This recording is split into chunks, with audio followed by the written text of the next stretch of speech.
Columbia, the goddess Columb's, Columbia doves and stuff like that, 13 Columbines killed on Hitler's birthday. The symbolism for the Virginia Tech is that 33, which is obviously a Masonic number, 33 virgins were killed in spring, so that's a spring sacrifice of Virginia, you know. All right. Possibly. Okay. This is, possibly. You know. Now, we'll come closer to home because there is an alleged project called Project Mannequin. Yeah. And I've interviewed Miles Johnston, and I've seen some of his videos. He's interviewed a while back a guy called James Casbolt. James Casbolt, yeah.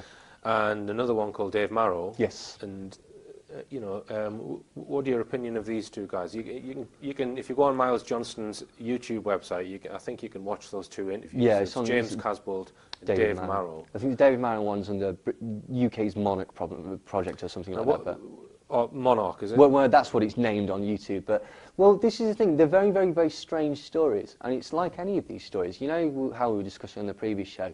We're all pre-programmed. In my sort of X Factors on tonight, watching the football on Sunday, don't want to be involved in that. It sounds completely bizarre. But, you know, perhaps there's something to it. I mean, it is very, very strange. They're talking about underground bases, and they're talking about extraterrestrials and implants and super soldiers and, you know, various things like that. It's not actually as far-fetched as you might sort of believe. I mean, if you look at sort of, you know, Buddhist monks, you know, Shaolin monks and stuff like that, they can sort of use techniques to make, you know, very, very sort of strange chi force energy things happen. If you look at sort of the history of war, you get people are so on adrenaline, such like that, that they don't notice they've lost an arm or a leg or something like that. I mean, it's rare, but it does happen. And perhaps if you could tap into that, you could, or perhaps even using some sort of hypnotic suggestion, you could bypass these things. And so, you know, it's perhaps not as strange as it sounds. All right. And the Dave Marrow interview, you know, I did think that there was possibly something to that. Yeah. He certainly seems a very disturbed Well, character. one of the things that Dave Marrow talks about is the satanic paedophile ring on the Orkney Isles. And basically this is if you research a lot, there's often cases of satanic ritual, you know, child abuse. And every single time it transpires that the kids were all making it up, and they weren't making it up, okay? By pure coincidence, there was a case it was the Broxtowe case, or it was in Nottingham, which is near to where I live. Now, by pure coincidence, I happen to know the foster parents of the girls that were involved or made the allegations, and they claimed that basically several things. They claimed that these girls were, without wanting to be offensive, not bright enough to make up these really, really detailed stories, and right. Like all of them kept to the story 100%, talking about being taken into graveyards, into houses and stuff like that, and being made to partake in satanic ritual and sex with adults. And basically they were naming members of the police and members of parliament, you know, various sort of official people that, you know, really shouldn't be sort of doing this sort of thing. Now again, it was all sort of wiped away and stuff like that. Speaking of these foster parents, basically everybody knew that it happened. They couldn't remember specifically where these houses in the countryside were, therefore they were lying and stuff like that. Even the report says that basically, yeah, these kids were systematically abused. All right. And we have had, well, very briefly on one of my shows, I featured Barry King, who claims there is a base at a place near Peasmore. Yeah. And it's intriguing claims, but my opinion of that theory is that it's probably half true.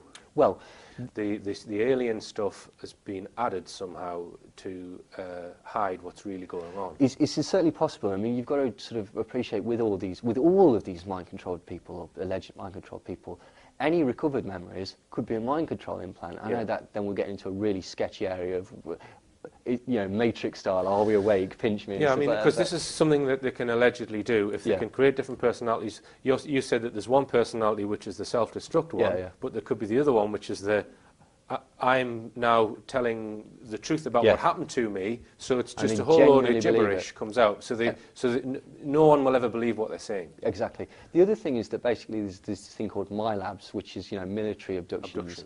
Yeah, if you read Sources of the Illuminati by Jim Keith, what he basically goes through is a lot of cases where during these alien abductions, quite domestic things have been used, like vans and people in military uniforms. And one of the arguments is this sort of William Cooper argument, grand deception sort of argument, that, well, this proves that the aliens are in cahoots with the government. Or alternatively, we could argue, like we were saying before, it's so that people go, if you go to the police and say, some blokes in military uniform kicked off my door last night and kidnapped me, that's a crime. If you go to the police and say, some aliens kicked off my door and kidnapped me, that's taken away by many white coats time, isn't it? Yeah. And so you're quite right, it basically, it sort of retracts credibility from the story. Doesn't mean that it's not true. I mean, who could tell? You know, this is the point. I happen to believe that, you know, there are aliens, there's alien abductions and stuff like that. Doesn't necessarily mean that all of them are that you know. All right, then, Neil. I mean, is there anything else you want to add so that people can sleep well in their beds tonight? Because it's been quite a roller coaster of very dark subject matter. I mean, you know, do you think these programs are going to become more intensive and get worse, or is it, you know? Well, it depends who you believe. If you research the Montauk Project, Al Bielek says that these are called Montauk boys. Basically, the Columbine attacks, the Virginia Tech attacks, and stuff like this. They're programmed to cause chaos. If you watch Freeman TV, he's got a program called Program to Chaos, and it's, you know, perhaps these sleeper cells, they're termed sleeper cells, which is essentially to sort of come forward for whatever reason. At a later date? Yeah, James Casbolt So believes... the sleeper cell would be someone who's being programmed, they've got this stuff in their heads which can be triggered. Yeah. I mean, how long in the future are you talking? Could it be Who a knows? year or... Who knows? I mean, basically, James Casbolt claims that he's still on mission and that his programming will kick back in when martial law is declared in America. And this is all a process that is going to happen, and so he will essentially be there along with thousands of others. I mean, Alfred Bielek says there was like nearly 300,000 kidnapped children that were turned into Montauk boys. Right. So these are perhaps... So martial law happens, these all become footmen of the, you know, controlling Illuminati that have been programmed. Yeah. Or, it's you know... an interesting theory. Well, I mean, every time there's a vacuum, basically, in any political situation, what happens? The man with biggest gun wins. Now, imagine if you as government owned those men with big guns and could sort of, covertly still take over. Yeah. There's certainly plenty of vacuous information on television, you know, in these times. Yeah. You know, so, yeah. All right, well, Neil, it's a disturbing interview. Thank you. But very thought-provoking, and, you know, thanks very much indeed for coming on the show. No, thank you very much for having me back. And I'm sure we'll have you on again. Hopefully. Okay, so thanks. It just remains for me to say, keep your eyes on the skies, keep your feet on the ground, and tell all your friends about this show.